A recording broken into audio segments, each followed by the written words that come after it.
El escenario, como ya sabemos, es lo que se conoce como la última cena.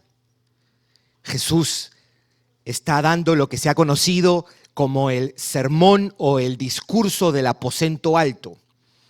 Está reunido con sus discípulos. La última noche que él va a pasar con ellos, horas después de esta reunión, él sería entregado por Judas, arrestado, juzgado y eventualmente crucificado. El versículo 30 nos ha dicho que Judas salió ya de noche. Entonces nuestro texto dice: entonces cuando hubo salido, refiriéndose a Judas, dijo Jesús: ahora es glorificado el Hijo del Hombre, y Dios es glorificado en él. Si Dios es glorificado en él, Dios también le glorificará en sí mismo y enseguida le glorificará.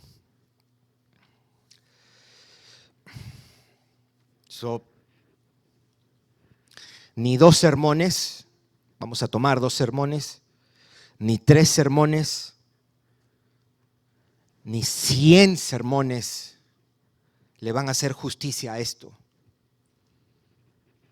Tomará más que una eternidad para poder tomar un poco de estas palabras.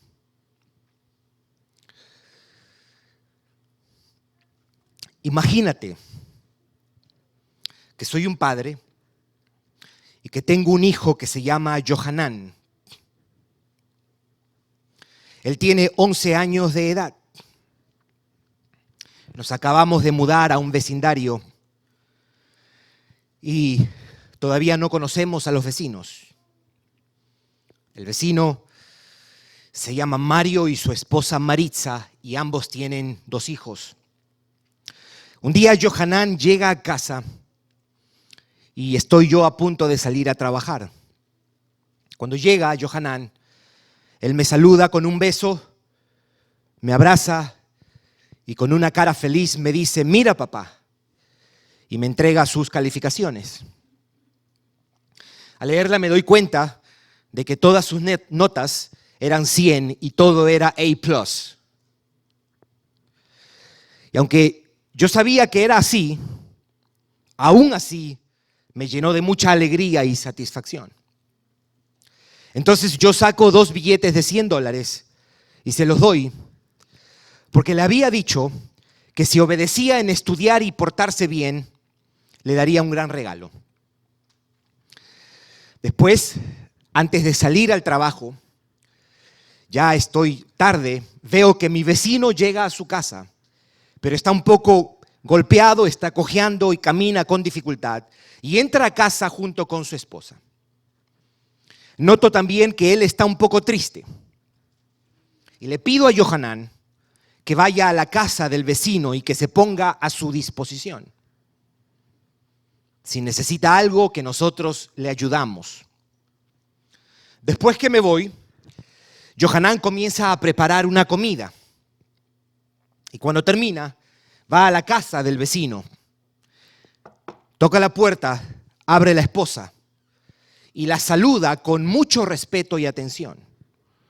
Y le dice: mi padre tuvo que salir a trabajar, pero me envió para ver si necesitan algo. ¿Qué fue lo que pasó?, pregunta Johanán.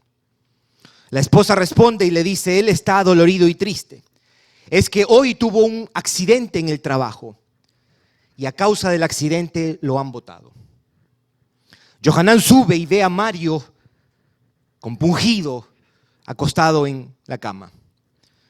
También lo saluda: ¿cómo está, Mario? Y lo mira a los ojos y lo hace con respeto y atención.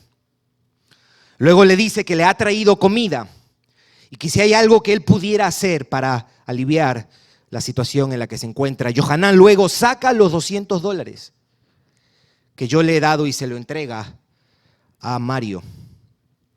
Luego Johanán ora por Mario y por su esposa y les dice: no se preocupen, que todo saldrá bien. Después sale y se va caminando a la farmacia para comprar todos los medicamentos que le han recetado a Mario. Después regresa a casa en 1 hora y les entrega las medicinas a Mario y a Maritza. Luego se despide con amabilidad y les promete que volvería al día siguiente. Cuando se va Johanán, Maritza cruza miradas con Mario. Ambos están asustados, deslumbrados y perplejos por la sensibilidad, la caballerosidad, el respeto, la educación y la generosidad de este niño. Y ella le dice a Mario: oye, qué educado este niño. Y lo próximo que dice: el papá de este niño ha hecho un buen trabajo. Qué educado y respetuoso. Él pregunta consternado: ¿y cómo sin conocer nos manda a su hijo para que nos ayude y nos asista? Y Mario dice: mis respetos por ese hombre. Yo quiero conocer al papá de ese niño.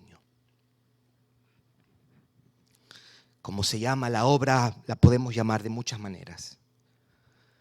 Un padre siendo admirado por lo que hace su hijo. O un padre siendo respetado por cómo su hijo es y por su obediencia.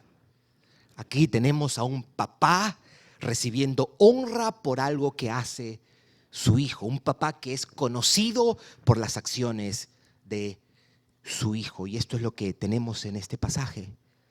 Un padre que recibe honra en su hijo. Un padre que es conocido por las acciones de su hijo. Un padre que es admirado, reverenciado y glorificado por los actos y el carácter de su hijo. Y eso es lo que nosotros tenemos en estos dos versículos. No es lo único que tenemos.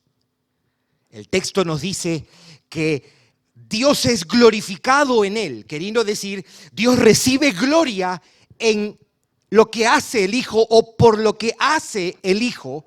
Pero este pasaje también nos dice que el hijo es glorificado por el padre. Hay dos cosas aquí. Esto es lo que vamos a mirar en esta semana y la semana que viene. Hoy vamos a mirar qué significa que Dios es glorificado en el hijo. O en qué sentido Cristo trae gloria a Dios. La semana que viene vamos a mirar qué significa que el hijo es glorificado por Dios. O en qué sentido el hijo es glorificado por Dios. ¿Entonces entiende? Hoy vamos a enfocarnos en qué significa que Dios, el Padre, es glorificado en el Hijo. O en qué sentido Cristo trae gloria al Padre. No sin antes, quiero que piense un momentito en esto. Porque Jesús dice, ahora es glorificado el Hijo del Hombre. Y esta manera de referirse a Él mismo está tomado, esta forma de Él decir Hijo del Hombre para referirse a Él mismo, está tomado de un pasaje en Daniel capítulo 7 versículo 14. La identificación de ese pasaje es del Mesías. Y al Mesías, que era un personaje que iba a venir, los judíos entendían, vendría después y tendría mucha honra, mucho dominio, mucho poder. Daniel el profeta se refiere a ese Mesías como el Hijo del Hombre. El Hijo del Hombre era una manera para referirse al Mesías judío. Y Jesús se identifica con él y es una manera él de establecer su humanidad. Ahora bien, preste atención en el versículo 31 a la palabra ahora. La palabra ahora en este pasaje es muy importante y yo lo quiero explicar porque eso nos va a ayudar a responder a la pregunta ¿qué significa que Dios es glorificado en el Hijo? El texto dice, empieza Jesús diciendo, ahora es glorificado el Hijo del Hombre, ahora.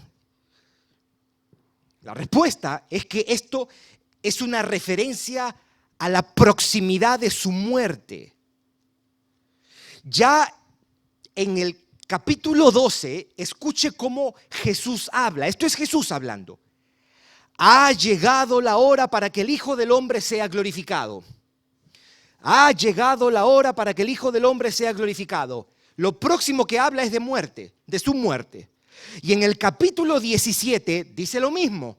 Él está orando al Padre, la oración sacerdotal que comprende todo el capítulo 17 y le dice: Padre, la hora ha llegado, glorifica a tu Hijo.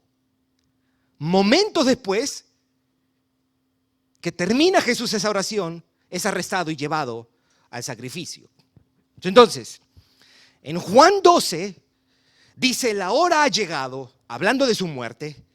Y en Juan 17, Padre, la hora ha llegado, también hablando de su muerte. Y aquí en Juan 13 no queda duda de que de eso se trata. Ahora quiere decir, ahora que voy a ser llevado al sacrificio. Y lo dice porque Judas acaba de salir. El versículo 30 nos dice que Judas acaba de salir. Y es como que Jesús está diciendo: ahora que Judas se va, Él me entregará en manos de judíos, me arrestarán, me juzgarán, me castigarán, luego me crucificarán y resucitaré y así seré glorificado. Es más, si usted mira el versículo 27, note para que veamos qué está en la mente de Jesús cuando Él dice: ahora es glorificado. El versículo 27 dice Jesús, las últimas palabras antes de decir ahora de Jesús es: Judas, lo que vas a hacer, hazlo más pronto. Y la siguiente palabra es ahora. Es como diciendo: entrégame para que de una vez sea arrestado, juzgado y crucificado. Ahora voy a la cruz, la hora ha llegado para morir y así recibir gloria. Esto es estrictamente una referencia a que Él está a punto de ser sacrificado, llevado a ser juzgado, llevado a ser castigado y llevado a ser crucificado en el Calvario. Bien, habiendo dicho eso, si ya hemos establecido que la idea de ahora es una referencia a su muerte, creo que en lugar de preguntar qué significa que Dios es glorificado en el Hijo, o en lugar de preguntar cómo Cristo trae gloria a Dios, la pregunta sería mejor decirla o formularla de esta manera: ¿en qué sentido la obra de Cristo, muerte y resurrección, traen gloria a Dios? ¿En qué sentido la salvación que Cristo logra por medio de su muerte y resurrección traen gloria a Dios? ¿Qué significa que Dios es glorificado en la muerte y resurrección del Hijo para la salvación de los pecadores? Yo le voy a pedir que usted pueda abrir su Biblia, porque vamos a mirar desde la misma Biblia, para responder a esa pregunta. La pregunta que estamos tratando de responder: si el texto dice Dios es glorificado en el Hijo o Dios recibe gloria en el Hijo, la pregunta que estamos haciendo: ¿en qué sentido lo que el Hijo hizo le trae gloria a Dios? Eso es lo que estamos tratando de averiguar desde la Biblia. ¿En qué sentido la muerte y resurrección de Cristo glorifican a Dios? Vamos a ir y vamos a escuchar a Pablo cómo lo dice. Podemos utilizar cientos de textos, pero vamos a utilizar 4 solamente. Quiero que tú me acompañes. Vamos primero a Romanos 3. Vamos a ir a las epístolas de Pablo. Romanos 3:25. No quiero que pierda la idea de en qué sentido lo que hace Cristo en la cruz del Calvario y por medio de su resurrección traen gloria a Dios. Capítulo 3, versículo 25. Voy a ir rápido con esto. Este versículo está hablando de Jesucristo. La última palabra del versículo 24 es Cristo Jesús. Y note lo que dice el versículo 25. A quien Dios, ese a quien es una referencia a Jesús, a quien Dios puso como propiciación. La palabra propiciación quiere decir un sacrificio que absorbe la ira de Dios, un sacrificio que satisface la justicia divina. Eso es Jesús. Eso es lo que estaba haciendo Jesús en la cruz del Calvario. Él estaba haciendo un sacrificio de propiciación a nuestro favor. Pero mire lo que dice: a quien Dios puso como propiciación por medio de la fe en su sangre. ¿Para qué dice, mis hermanos, eso? para manifestar ¿qué? Su justicia. Dios pone a Cristo en la cruz ¿para mostrar qué? Que Él es justo. Vamos a Romanos capítulo 5, denle la vuelta a la página. Romanos capítulo 5, versículo 8. Dice, versículo 8. Mas Dios, ¿qué dice ahí? Muestra. Pregunta es, ¿quién muestra? Dios. Mas Dios muestra. Pregunta, ¿qué muestra? Su amor para con nosotros, en que siendo aún pecadores, Cristo murió por nosotros. ¿Se está viendo lo que está haciendo Pablo? Pablo dice, en Cristo Dios mostró su justicia. En Cristo Dios mostró su amor. Vamos a mirar otro texto en Efesios capítulo 2. Efesios capítulo 2, versículo 7. Una vez más aparece esta palabra. Efesios capítulo 2, versículo 7. Escuche lo que dice. Para mostrar, esto es hablando de Dios, para mostrar en los siglos venideros las abundantes riquezas ¿de qué? De su gracia en su bondad. Pregunta, ¿la gracia de quién? De Dios. En su bondad para con nosotros. ¿Dónde ha mostrado Dios su gracia y su bondad para con nosotros? En Cristo Jesús. Mis hermanos, esto está clarísimo. Primera de Corintios capítulo 1, versículo 23.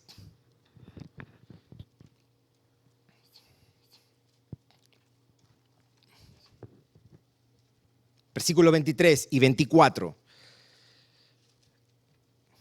Aquí Pablo explica por qué él predica solo a Cristo y a este crucificado. ¿Qué tiene Cristo para que él solamente decida predicar a Cristo muriendo en la cruz por pecadores? Versículo 23. Pero nosotros predicamos a Cristo crucificado.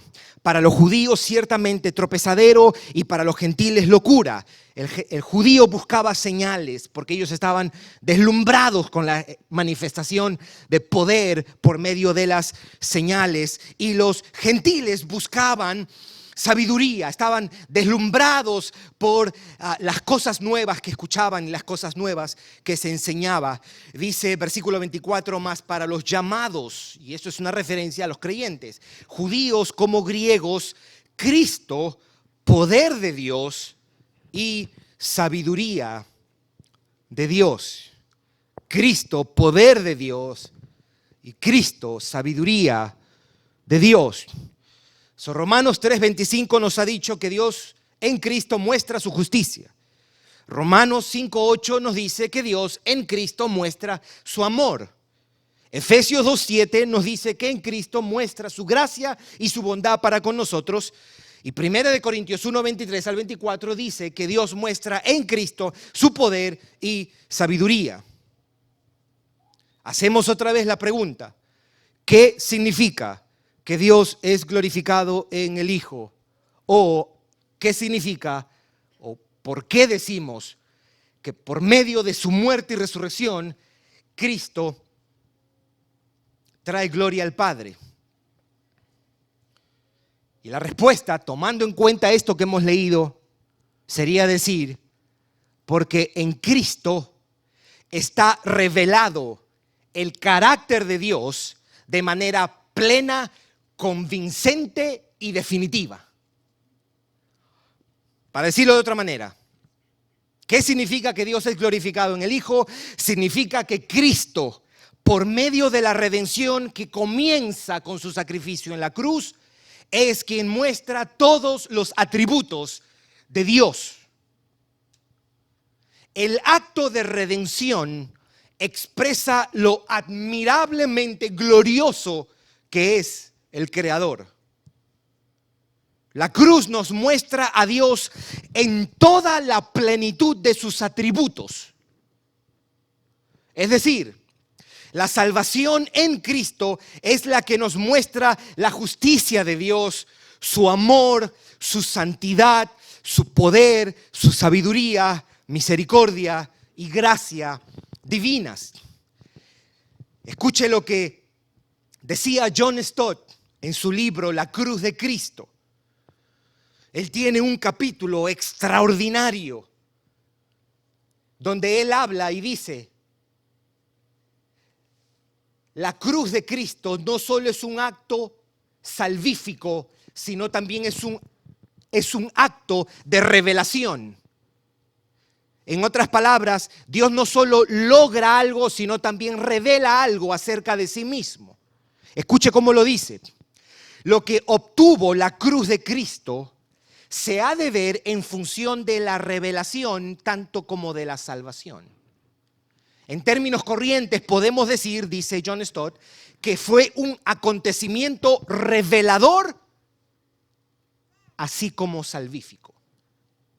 En otras palabras, la cruz no solo salva, la cruz también revela algo acerca de Dios. Y él dice: por medio de lo que Dios hizo en la cruz para el mundo, al mismo tiempo le estaba hablando a ese mundo. Así como los seres humanos se dan a conocer su carácter por medio de sus acciones, también Dios se ha mostrado en la muerte de su Hijo.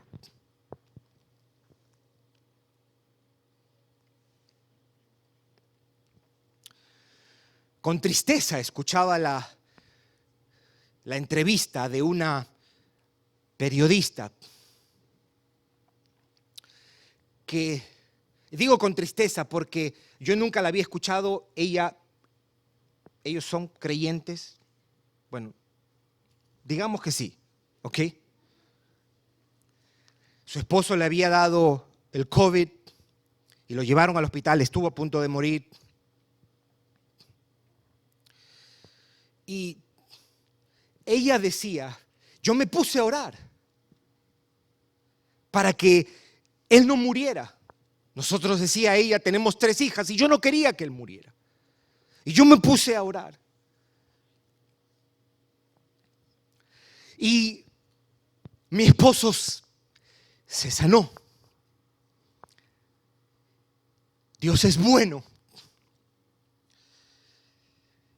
Y yo estaba esperando que dijera: ¿cuál es la razón para tú decirnos que Él es bueno? Yo hubiese querido estar ahí para preguntarle: ¿en qué te basas para decir que Dios es bueno? Y no dijo nada. Porque si tu conciencia y confianza y experiencia de la bondad de Dios está limitada y explicada porque Él te respondió una oración y Él te dio lo que le estabas pidiendo, déjame decirte que esa conciencia y esa confianza es muy frágil, porque no siempre Dios va a responder las oraciones. Hay un lugar donde Dios se mostró como bondadoso y bueno y de una manera definitiva, y es en la cruz del Calvario. Ahí Dios me mostró su bondad, y aunque Él me prive en los próximos 20, 30, 40 años en esta tierra de salud, de provisión, de tener una buena familia, y Él me prive de todo eso, Él no me ha privado de su bondad, porque en la cruz del Calvario Él me mostró que Él es bueno. Dios nos demuestra en el Calvario su justicia porque ha condenado el pecado y la maldad en la cruz. En Cristo Dios mismo condenó el pecado y castigó justa y completamente los pecados de aquellos que Él salvaría. Pero Dios también en el Calvario nos muestra su amor y misericordia y gracia, porque no trata a los pecadores como ellos merecen.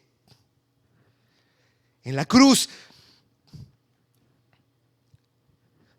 Cristo muere en lugar y a favor de aquellos que han despreciado su gloria, aquellos que han insultado y han rechazado su gloria y merecen castigo. Dios en el Calvario mostró su poder. Dios en Cristo mostró su poder. Dios en la redención mostró su poder porque en la cruz, mis hermanos, Él venció los poderes de las tinieblas. No vaya a pensar que el triunfo y la victoria solamente se da en el sepulcro. En la cruz del Calvario, Colosenses 2:15, Dios venció triunfando sobre ellos, sobre las potestades y principados en la cruz del Calvario. Pero también en Cristo Dios nos muestra su poder porque lo levantó de los muertos. Porque Él es quien da vida a los que están muertos y Él es quien cambia corazones. ¿Quién iba a pensar que nosotros, malvados, indiferentes y pecadores, un día estuviéramos con una Biblia en la mano, viniendo los domingos a la iglesia y cantando: Santo, Santo, Santo es el Señor? Ese es el poder de Dios, mis hermanos. Y en Cristo nos mostró su sabiduría. En Cristo, dice, Cristo es sabiduría de Dios. En Cristo, en la redención que Él obtuvo, vemos la sabiduría de Dios, porque la cruz es la solución que Dios encontró para resolver nuestro problema. Él salva a un pecador como Gerson sin pasar por alto su misericordia y su justicia. Él castiga en la cruz el pecado para hacer justicia. Y en la cruz Él toma nuestro lugar para hacernos misericordia. Por eso decimos que en Cristo se manifiesta la sabiduría divina, porque por medio de la cruz trata con misericordia al pecador sin violar su justicia. Y en la cruz hace justicia sin pasar por alto su misericordia. Y sin mencionar, mis hermanos, que la redención es una expresión de su santidad, es una expresión de su soberanía. Él decidió salvarnos. No fue porque nosotros le pedimos a Dios. Nosotros no queríamos. Y Él tomó la iniciativa. Como decía Jonathan Edwards, lo único con lo que contribuimos para nuestra salvación son los pecados que la hicieron necesaria. El Evangelio, mis hermanos, nos anuncia la gloria de Dios. El acto de redención que Dios mismo llevó a cabo en Cristo, quien por medio de su muerte y resurrección obtiene salvación eterna, es el acto por excelencia que expresa y demuestra cuán glorioso es Dios. Y digo por excelencia, en otras palabras, Dios ha manifestado mejor que en cualquier otro lugar su gloria. Eso es lo que estoy tratando de decir. Primero porque, acabamos de decirlo, es ahí donde se combinan y donde se expresan todos sus atributos, todo su carácter junto. Alguien pudiera decir, bueno, pero la creación también, ¿no nos dice el Salmo 19? Los cielos cuentan la gloria de Dios. La creación no nos dice que Dios es glorioso. En efecto, la Biblia lo enseña. La creación nos testifica de que este Dios que hizo esto es increíblemente poderoso, eterno, grande, sabio. Pero decimos que en la cruz se manifestó de una manera sin igual, de una manera superlativa, el carácter de Dios, la gloria de Dios. Y quiero decir dos cosas. Yo quiero explicar por qué decimos que en la cruz del Calvario se ha manifestado la gloria de Dios mejor que en cualquier otro lugar. Pudiéramos quedarnos con lo que acabamos de decir, porque en la cruz se ven todos los atributos de Dios, expresados de una manera clara y una manera definitiva. Pero vamos a decir dos cosas más. A mí me gustaría que tú puedas buscar. Hay dos razones que podemos añadir a esto. ¿Por qué la cruz revela la gloria de Dios mejor que en cualquier otro lugar? ¿Por qué Cristo revela la gloria de Dios mejor que en cualquier otro lugar? Vamos a 2 Corintios capítulo 4, versículo 6. La primera respuesta sería, mientras lo va buscando,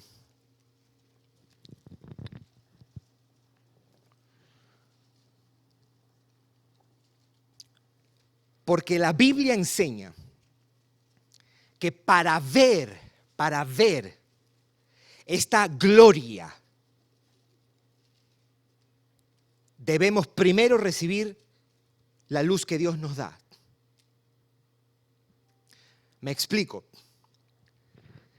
Los milagros que Jesús hizo revelan la gloria de Dios, claro que sí. Revelan su bondad para los que estaban afligidos, revela su poder. La creación revela la gloria de Dios. La historia, los eventos que han sucedido, los juicios que Él ha enviado, revelan la gloria de Dios, nos muestran algo del carácter de Dios que es asombroso. Pero en ninguna de esas circunstancias usted necesita una luz especial o iluminación espiritual.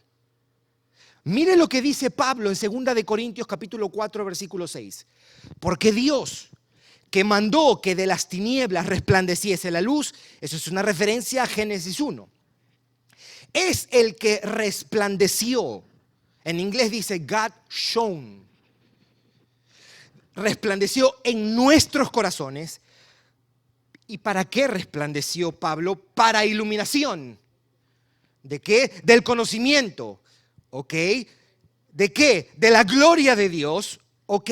En la cara de Jesucristo. O en el rostro de Jesucristo. O en la faz de Jesucristo.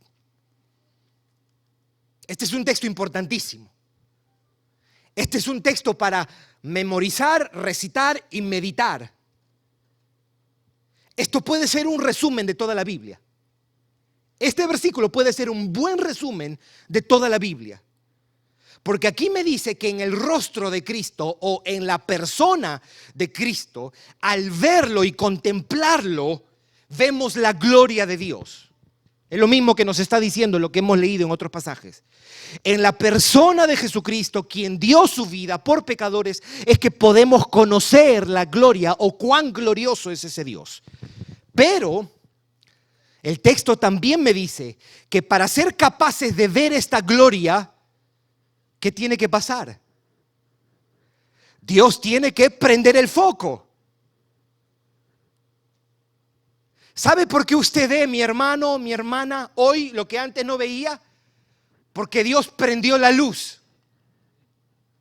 No porque usted dijo, oye, lo pensé bien y me parece chévere esto del cristianismo. ¿Ah? Nada que ver. Usted no solamente estaba muerto en sus delitos y pecados. Usted no tenía ninguna habilidad para sentir la realidad espiritual. Y aparte de eso, estaba muerto, estaba esclavo. Y aparte de muerto y esclavo, estaba ciego. Eso no es que usted, déjame ver esto mejor. No. La razón por la cual un día vimos nuestro pecado y vimos la suficiencia de Cristo es porque antes de ese vimos, Dios resplandeció. Para ver esta gloria no se puede hacer leyendo libros. No se puede hacer conversando y tratando de, no, a menos que Dios no ilumine tu corazón. ¿Y sabe cómo se llama eso? Se llama el nuevo nacimiento y la conversión. El día que usted nació de nuevo y se convirtió a Cristo, que es sucesos instantáneos, simultáneos, Dios le dio nueva vida y usted respondió en fe y arrepentimiento, es decir, usted se convirtió. Ese día usted respondió y vio porque Dios prendió la luz para que usted vea esa gloria.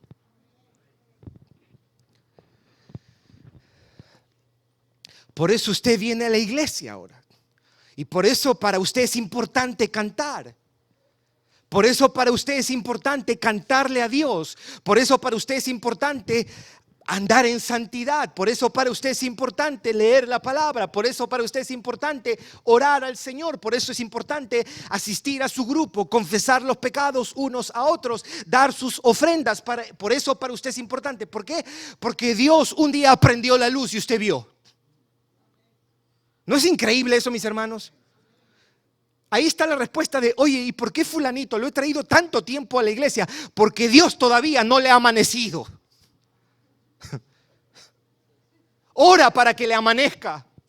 Y muéstrale a Cristo, apúntalo a Cristo, modélale a Cristo y sigue orando. Porque el único que puede prender esa luz Es el creador, el mismo que prendió y el autor de la luz natural es el único que puede causar luz espiritual. Por eso esta gloria es superior a cualquier otra gloria que Dios ha demostrado, porque para verla necesitamos un par de ojos nuevos.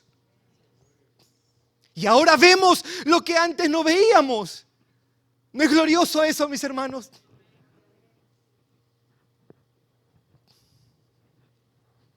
Eso nos ayuda en la evangelización. Cuando estás con tus compañeros de trabajo o tus familiares, oye, pero le hablo y es como que le pasa, no la agarra. No es que no la agarra. No le ha amanecido todavía. Y tú le hablas y tú le dices, oh, Cristo me perdonó, Él es mi Salvador, Él es mi sacerdote, está ahí, Él es tan paciente, tan misericordioso. Y tú estás tirando tu corazón por tu boca diciendo cuánto amas y cuán precioso es este Salvador. Y Él está comiendo su taco y te mira. Y no entiende, no ve nada.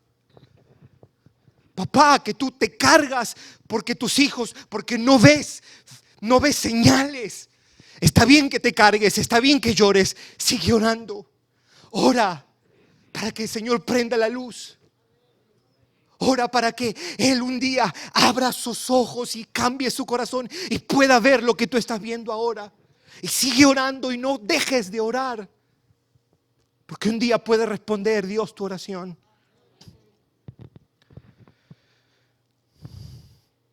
Pero segundo, o más bien, segundo, ¿por qué decimos que la gloria de la cruz es superior a cualquier otra gloria? Número uno, porque para ver la gloria ahí hay que recibir luz de Dios. Y número dos, porque la misma Biblia dice que Cristo es el brillo de la gloria de Dios.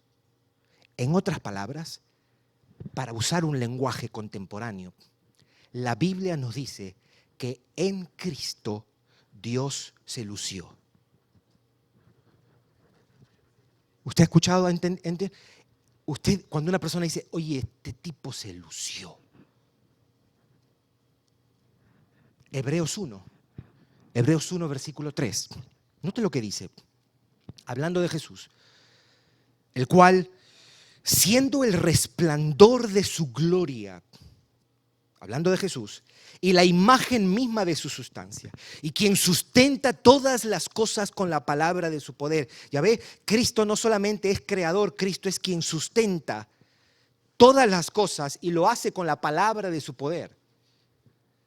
Habiendo efectuado la purificación de nuestros pecados por medio de sí mismo, se sentó a la diestra de la majestad en las alturas. Note que Él es el resplandor de su gloria. En inglés lo dice, He is the radiance of the glory of God.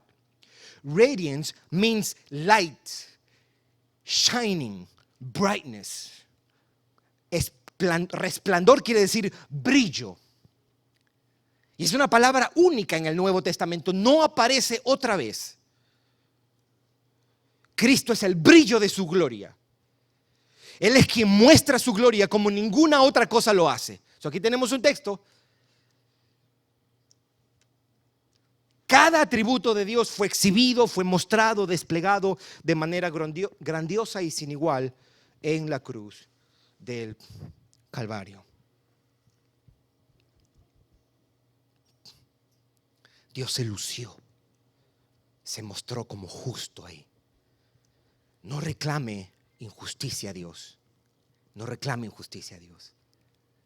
Porque Él no dijo, mira, para salvar a Gerson voy a meter sus pecados debajo de la alfombra y lo voy a pasar por alto. No.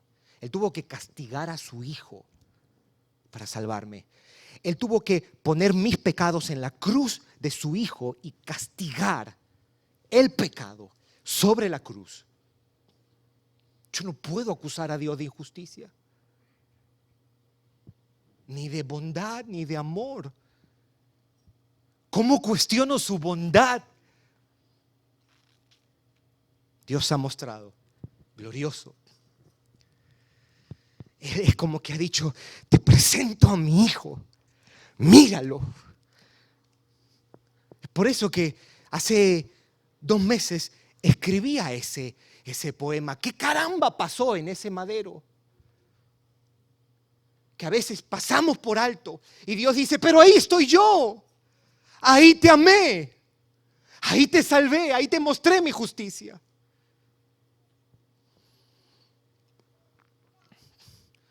En la biografía que escribe Walter Isaacson de Steve Jobs, él cuenta algo bien interesante, porque él dice, cada vez que Steve Jobs creaba un producto, dice, y él quería contratar nuevos empleados, él llevaba el producto a un lugar y lo tapaba.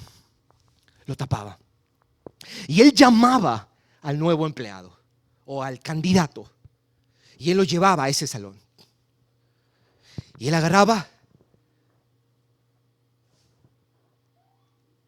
y descubría el producto, sea un teléfono o lo que sea, y lo que él miraba era cómo reaccionaba la persona. Eso es lo que ha hecho Dios, mis hermanos. Dios nos ha dicho, watch, mira esto lo que he hecho. Mírame en mi hijo.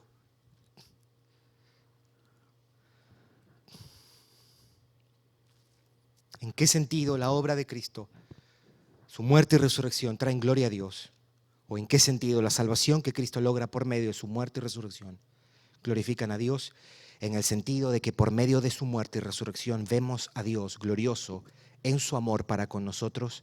Ahí vemos a Dios glorioso en su justicia, en su santidad, en su compasión, en su sabiduría. Cristo revela la gloria y la majestad de Dios de una manera clara, completa y definitiva. Hoy es domingo de resurrección. Y me imagino que usted espera que yo diga algo de eso, aunque yo la dije, ¿no? La resurrección de Cristo al tercer día demostró el glorioso poder de Dios. Y esa misma resurrección es nuestro fundamento para nuestra propia, y perdón el énfasis, resurrección. Dios recibe gloria porque levantó a Cristo de los muertos. Recibe gloria porque ese mismo poder es el que nos levantó a nosotros de los muertos. Usted está aquí, amado hermano, porque un día tú estabas muerto en sus delitos y pecados y Dios te dio nueva vida. El Cristo resucitado vino por medio de su Espíritu y abrió tus ojos, cambió tu corazón y te dio el nuevo nacimiento. Resucitaste a la vida. Y ese mismo poder es el que nos guarda. El poder de resurrección. El que nos sostiene en los días difíciles. El que nos da la capacidad para morir al pecado. El que nos da el poder para perseverar. Y para guardarnos hasta el día que nos encontremos con Él nuevamente. La resurrección anunció el comienzo de una nueva mañana, mis hermanos. Vivimos en un mundo con muchas posibilidades. Un mundo caído y afectado por el pecado. Pero un mundo de posibilidades. Si tú no eres de Cristo, mira lo que tú tienes aquí. Él se glorifica salvando pecadores. ¿Sabe qué cosa quiere decir eso, amigo y amiga? Que tú puedes pedirle a Dios, sálvame. Porque si tú eres el único que puede abrir los ojos y a través de abrir los ojos y salvar, tú recibes gloria, yo te pido que me salves. Sálvame. Eso es lo que dice Jesús ahora. Ven a mí. Y si tú vienes a mí, yo no te echo fuera. Venid a mí, trabajados y cargados. Venid a mí, que yo te haré descansar. Mi yugo es ligero, mi carga es ligera. Corre a Jesucristo de Nazaret. Pon tu esperanza en Jesucristo. Tómate de Él. hay perdón, hay redención. Él está vivo y vivo para preservar a los que ha salvado y vivo para seguir salvando a personas como tú. Vamos a orar.